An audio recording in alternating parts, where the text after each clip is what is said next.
So I'm lying on the gurney in the operating room on my side, in the chair position. The anesthesiologist, God, I can't even remember his name now. Anyway, he puts this clear mask on my face, this oxygen mask. And he asked me, he says, what do you do? And I can see the nurse at the other end by my feet holding the probe with the light on the end. And she's kind of waving it around. And he says, what do you do? And I said, well, I make jewelry out of cannabis. And the guy said, no way. I said, yeah, way. I make jewelry out of cannabis. He said, what do you do? He's holding the syringe in his hand that he's going to stick into my IVs. He's like saying, you make it out of weed? And I said, yeah. What I do is I take the plant. We actually grow the plant here and in the studio grounds. And I take that and I model it, mold it. We cast it in precious metals and make amazing jewelry pieces out of it. And he said, no way. And he's waving the syringe around.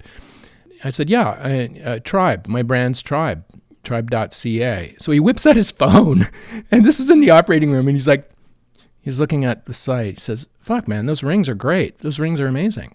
I like those rings. And I'm like, but to get a colonoscopy, and I'm there selling the brand in the operating room.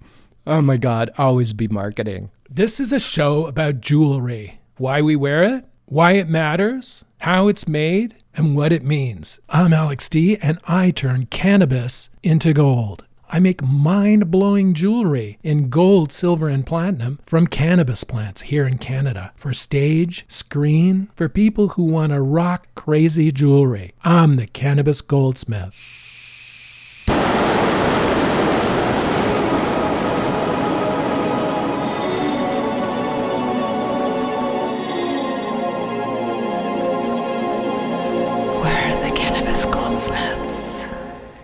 I'll talk about my products to anyone who will listen at any time. And even if they won't listen, I'll be telling them about it.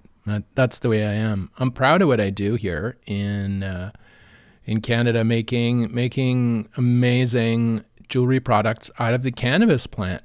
And other things too, mushrooms. We do psilocybin mushroom jewelry. We do just crazy jewelry that isn't boring, and that people with a sense of style can wear, right? To differentiate them from other people. See, I'm already marketing to you now. I can't stop. Can't stop, won't stop marketing.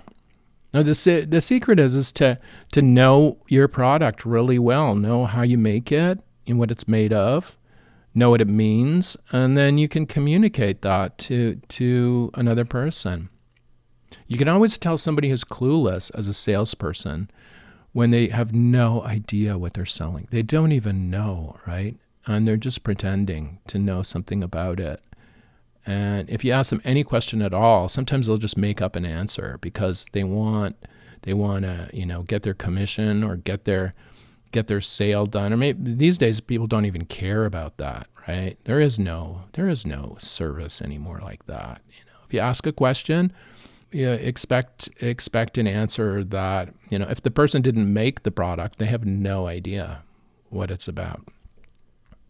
But anyway, this episode today is, since I was just on the table yesterday and I'm still a bit groggy today, man, those drugs they use, holy shit, that propofol is like, I can't believe Michael Jackson was using that to get to sleep. Like, my God, like that stuff is like, you disappear for and suddenly you're there again, right? It's so weird. It's like being beamed out and then beamed back in if you have a Star Trek background.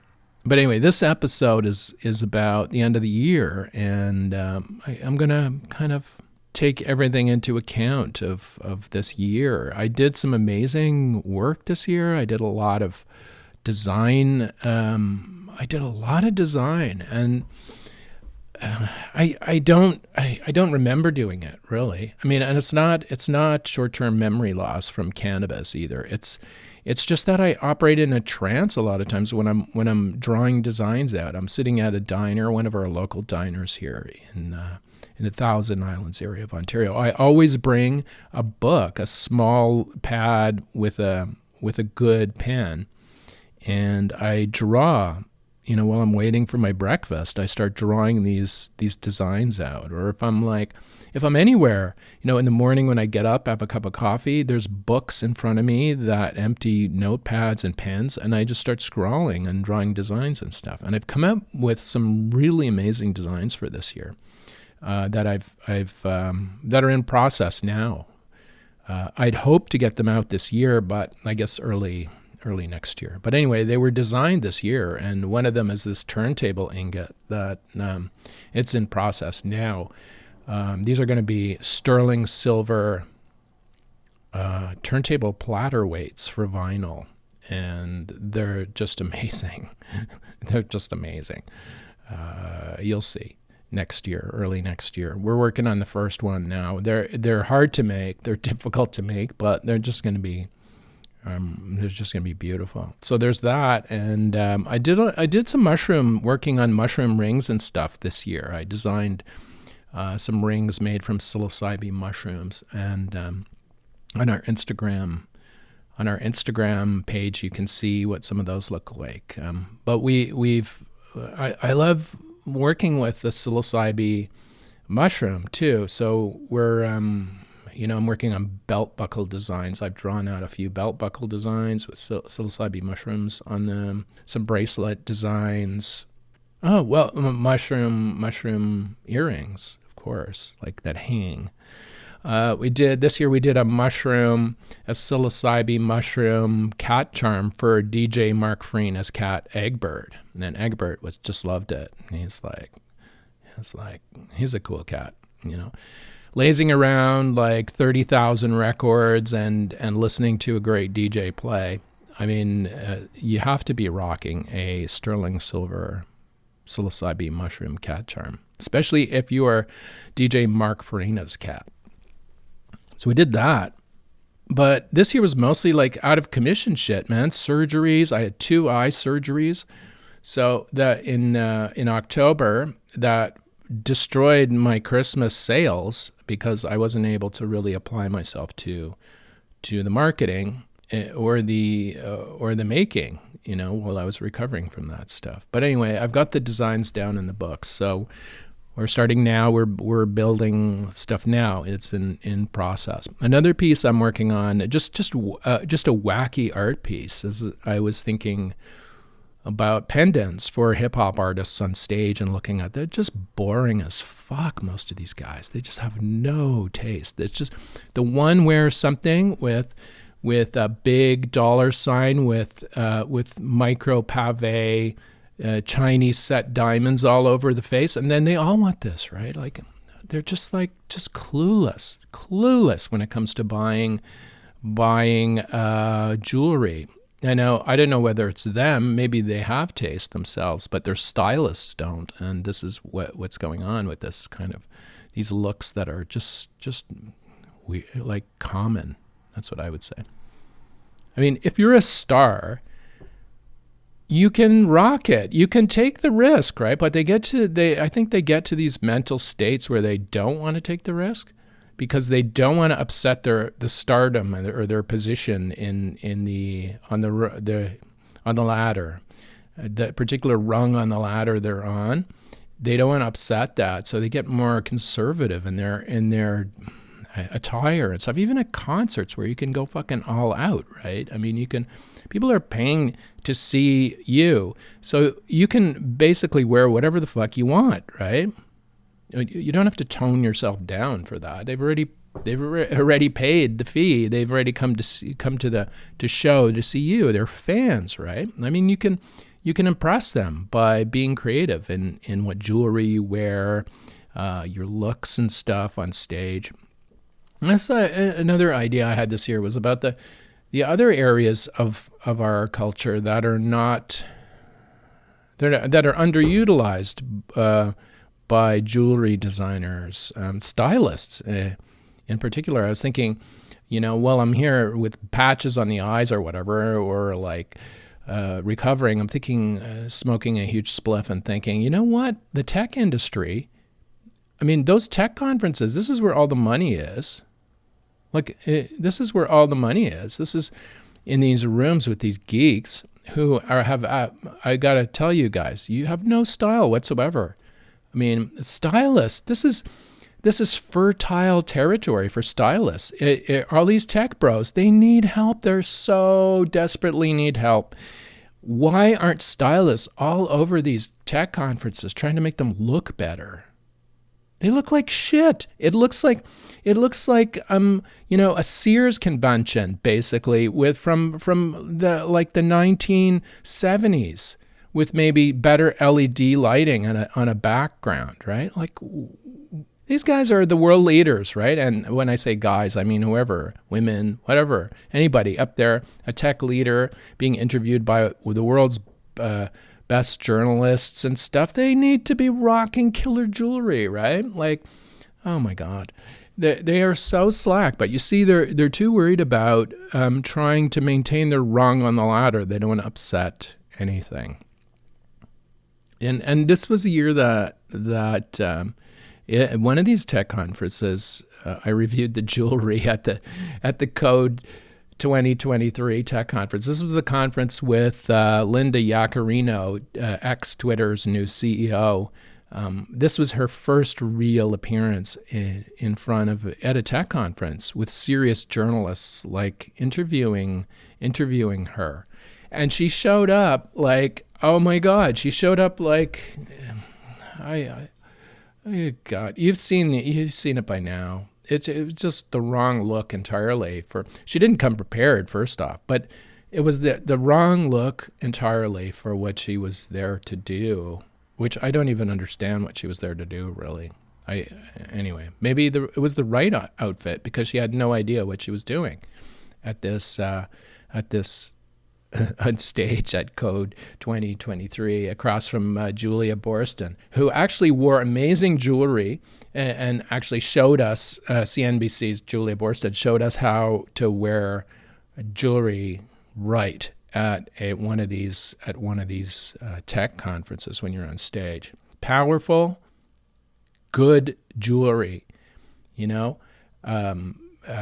memento, something from the family to bring in, like a charm to bring strength from the family with you. It could be a little tiny little chain your kid gave you or something like that. And then with the addition of a personal choice, a heavyweight gold bracelet concealed under a sleeve, like this is like the lead inside the boxing glove, basically. The lead weights or the metal inside the boxing glove where you're about to knock the other person out and they have no idea what the hell's going on, about to happen to them. Yeah, I also said that the jewelry on that stage, the best jewelry was the information, was the preparedness of the journalist on the stage. That was the best jewelry. My first take at reviewing the style, or reviewing a tech conference from a style or culture perspective, in this case, jewelry design. So I'm going to do more of that next year. I think I'm going to find if any of that. Well, I'll do Code. If there's another Code next year, I'll do that too. I'll work on reviewing that. But yeah, what else did we do this year? That was just crazy. I finally settled into this property. This is I've been here over a year now, and it's a beautiful little place on the St. Lawrence River in the Thousand Islands area of Ontario. And I live on this property and I work on the property. I do designs, not so much in precious metal here. That's done in Toronto, but I do the drawing and the master designs in plastic and resins and stuff, which get cast into precious metal by our master goldsmith in Toronto. So I've configured my studio in a way. At first, when I moved, I opened the studio and I have a separate studio building, and I had to put heat in it. It gets cold here in the winter, let me tell you. And it had a wood stove in there, so I had to take out. Well, the wood stove is still there, but it's not used. It's disconnected. But I put in a heat pump and it's working. And in the last winter, it got really cold here, and the heat pump still kept everything at the right temperature. So I had to basically set up a studio. And when you do that, it's just a room and you put stuff in it, and eventually you sort it out the way you want it to. So I'm still getting there. I've moved a lot of stuff around. I changed my space. As I mentioned last week about the studio space, designing a studio space. It's your space. You can do whatever the fuck you want with it. So do that. But mine, it continues to change. And it's nice to have everything so close by, where if I want to, work in some plastic or a different kind of wax or something, I can do that just by moving from one table to the next. I can stick on some tunes. I can pick a leaf off one of the plants in the tent. There's 2 there now. They're looking pretty scraggly, but that's okay. I can pick a leaf off and do designs from that. Or it's working out well. But my home is heated with a wood stove, so that was a whole thing I had to learn about. Ordering wood, getting firewood, and chopping it, and splitting it, stacking it, curing it, feeding the wood stove. The stove has been on constantly since before Halloween, and to give you an idea, I got up this morning and it was like starting to get cold out, and the stove had almost gone out, so I had to go. I got at 4 a.m. out there grabbing wood and stuff to fill it up and warm up the house. I mean, a lot of people aren't cut out for that, but that came with the property here, and so I'm taking it, and I'm learning a lot about it. It's a rhythm of life, basically, burning wood. I know it's not for the climate people. It's like, oh yeah, it's not the best, but it's Canada and it's winter, and I don't have any other kind of heat in this house, so that's what I got to use. It's a big, giant wood stove, like huge, made by the Mennonites. It's a massive, beautiful thing, and when it's burning and it's snowing outside, it is absolutely cool. It's just like a Christmas card come to life, basically. This year, when I first moved here, mowing the lawn took a whole day. Mowing the lawn is with a riding mower took all day, and I've got it down to half a day now. So that's something I learned this year. I learned that I'm going to enjoy my backyard even more. I have a nice backyard, and this summer and this spring, as soon as it was warm enough, I was out there sitting out looking at the trees and the bunnies and all that stuff, and just drawing the energy from nature in order to put it into my designs. Before, like if I'd be designing the workshop, I'd leave the workshop, go out, sit in the sun, and with my notepad and my pen, and just always be drawing. Hey, that's another one. I'll always be marketing, always be drawing. All right, so that's what I was doing this year. So I've got figured out, I don't know if it's rhythms or if it's, I don't want to say habits. I don't want to have habits in this regard. I want to be able to move around all the time. Like I want to be able to get ideas, not in just one place, but all over the place. So I don't want to tie my idea getting to the chair in the backyard, for example, or in the shower. I get all my ideas in the shower, and I have to have like 12-hour showers to be creative. No, I want to get ideas from wherever I am, and I do. So it's just a question of stopping and letting the ideas come, and then turning some of them into reality, into concrete objects, and later gold or silver objects that people love. So that's the idea. But so this year I could have been more productive, but I couldn't because of the surgeries and stuff that I had to go through. Here in Canada, because of the pandemic, the healthcare system was backed up. It still is, I think. And so all these things that were booked years ago are all starting to happen now. And you can't pick and choose your times here, like you can in In a country like the United States, if you're paying the bill, you can probably decide when you want your surgery. But here you can't, right? It happens when there's a slot, and you have to be ready for it, basically, or not. So it was a pretty good year, all things considered. All things considered, I did lots of good design work. I did lots of technical stuff, legal stuff. I'm working on extending trademarks, and I've sent out a few pitches to different companies. I pitched a big jewelry brand this year. I pitched the Mint this year, a design, the Royal Canadian Mint. So these are all the hats you wear as a designer marketer, you know. I think the marketing has to be integrated into the design for something. Well, for this company anyway. I mean, it's more than the knowledge of the product. It's knowledge of the consumer, a knowledge of the people who might want these products, and where they might go and how they might look when they're worn and stuff. Like as I was saying earlier about the hip hop guys, you know, needing a bit of inspiration and help with their jewelry. I'm working on a piece now that is a horn pendant. Like, I know you've seen these little horn pendants that people wear sometimes. There's actually a name for them.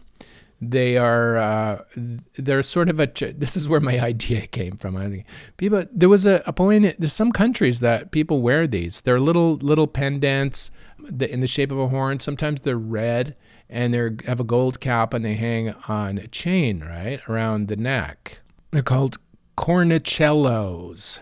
A Cornicello. It's an Italian. The Italians are known for wearing them. They're little tiny horns, and they have a little crown or something on top, and they're worn on a chain. And it's supposed to represent strength and virility and all that. And it kind of culturally, it seems to have gone to Italy, but it's even older than that. It goes way back. Horns are symbols of fertility and masculinity and strength. They've been that for a very long time. Biblical times, long time ago, probably even prehistoric times.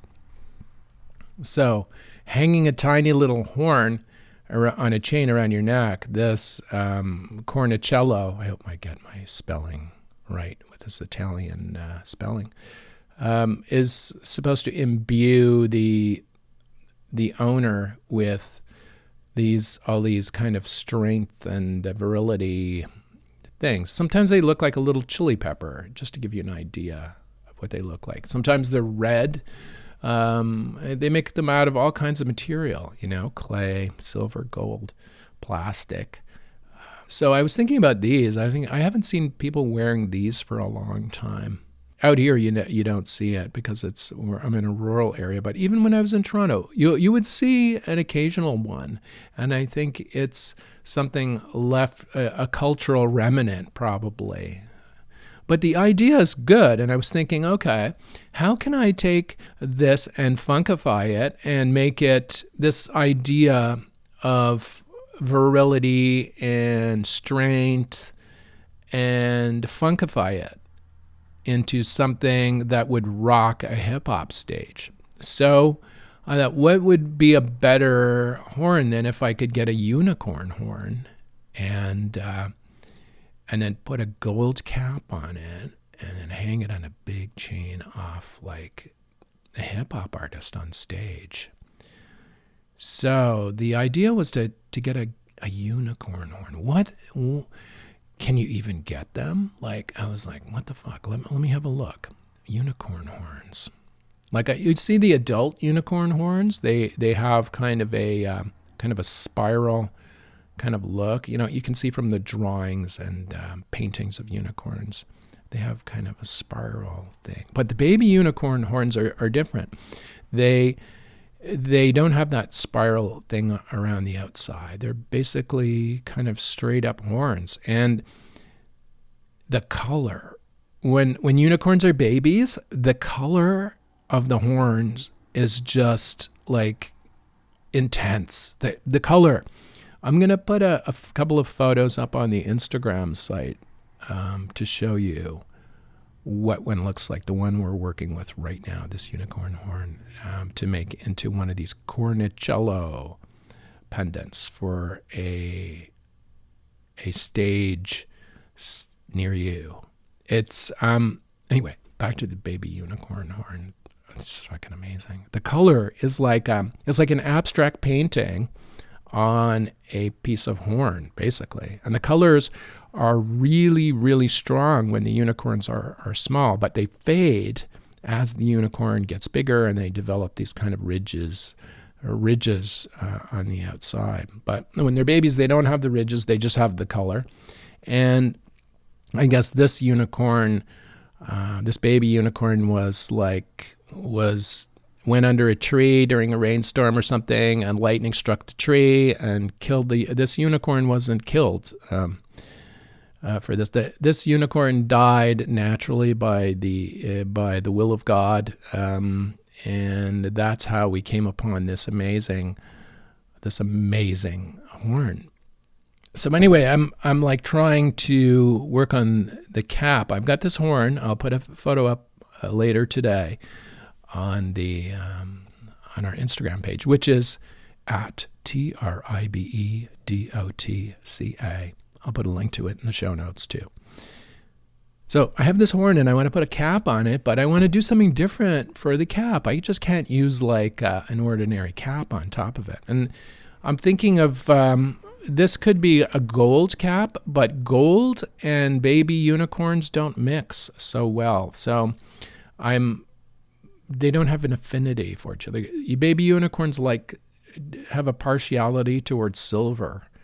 So I'm thinking of making a cap for the top of this horn. It's like 6-7 inches long, just to give you an idea if you're not looking at it now. And it's the color like an abstract painting. So on top of this will be a cap, and I think I'll put little I'll put mushrooms, psilocybe mushrooms, into the cap of this horn, and then a ring that can be, or a bail as we jewelers call them, that the hip hop artist or whoever wears this on stage can put the chain through and hang it off their chain. So I'm working on that now, the cap part. But I took some photographs of the baby unicorn horn yesterday. So the baby unicorn horn pendant by Tribe is coming soon. It's a one-of-a-kind piece. I'll probably not do another piece like this, but it's and anyway, it can't be replicated because just getting one of these baby unicorn horns is it's tough. So this will probably wind up in a museum somewhere, I think, instead of, if it's worn once or twice on stage or at the Met Gala or something, that'd be great, but it'll probably end up in a museum so other people can see what a baby unicorn horn looks like. Turntable weight is in process now, slowly. Over the Christmas season, everything shuts down too, so I'm like, oh man, I'm going to wait. By the time this all comes through, like at the it'll be next year. So the next show I'm going to talk about what I'm going to do next year. Things are changing in the media space here in Canada quickly. So I might talk a bit about that and how to, if you're marketing on the internet and on social media, what to watch out for next year if you're a Canadian, or the laws are changing around the world too for this stuff. So I might be able to offer some tips on that, or not, or whatever. It's been a good year. It's been a good year. I've done some good work. I'm proud of what I've done, and I'm going to do even better work next year. I've managed to connect to the plant more deeply this year. I grew 3 big cannabis plants and spent nearly every moment of their lives with them, watching them grow and tending to them and making jewelry pieces from them. It was just I have a closeness now. I'm more close to the plant than I've ever been, I think, in my whole life. I consume it, of course, but the making stuff out of it adds a whole other dimension to my relationship with the cannabis plant. And I'm realizing that this year. That probably doesn't mean anything to you, but it means a lot to me working with this plant every day. Christmas, it'll be after Christmas by the time I'm back, so I want to wish you all a happy holiday season, wherever you may be. The world is pretty rough out there right now, so if you can spend some time with a friend or family over Christmas, do that. But if you're by yourself over Christmas, look, don't get down about it. It's only a day. It'll pass. And you'll get through it fine. That's it for me this week. Next week, New Year's resolutions. Man, do I have them. And you can hold me to them. The Cannabis Goldsmith is produced by Tribe Communications, Inc. in the Thousand Islands area of Ontario, Canada. You can see what we do at tribe.ca.